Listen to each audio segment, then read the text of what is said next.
Labari da dumudumin shi. Iran faranta ya ɓaci, hankalinta ya tashi, an ɓata mata rai.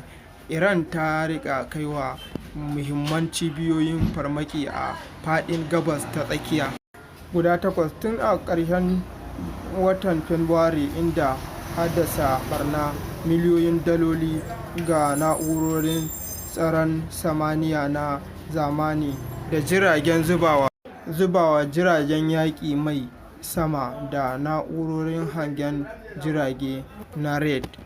Tehran ta riƙa kai hare-hare ne kan sansanin sojan Amurka da kuma cibiyoyin soja na haɗin gwiwa don mai da martani ga hare-haren Amurka da Isra'ila a faɗin Iran da Lebanon cikin wata uku.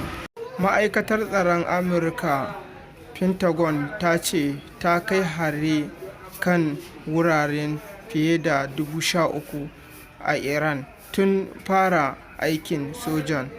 A nan gida Najeriya, Dr. Rabi'u Musa Kwankwaso na jam'iyyar NDC, wanda ya fito da cewa zai wa Peter Obi mataimakin shugaban ƙasa a zaben mai gabatowa na 2027. To jama'an mu 'yan Najeriya a arewacin Najeriya suna tattace ku ce akan wannan lamari, wato yanda abin ya ba mutane mamaki. Maimakon ya ce zai zaɓi wani a nan arewa ya ce zai mai mataimaki, sai kuma ya koma ɓarayin wancan na kudin ya ce kuma zai mai mataimaki. To ko wannan lamari zai sa a zaɓe shi ko kuma yaya ne? Jam'iyyar hamayya ta PDP bangaren Tanimu Turaki ta bayyana dalilinta na sanar da tsohon shugaban ƙasa Goodluck Jonathan a matsayin wanda zai yi mata takarar shugaban ƙasa zaben 2027 da ke tafe.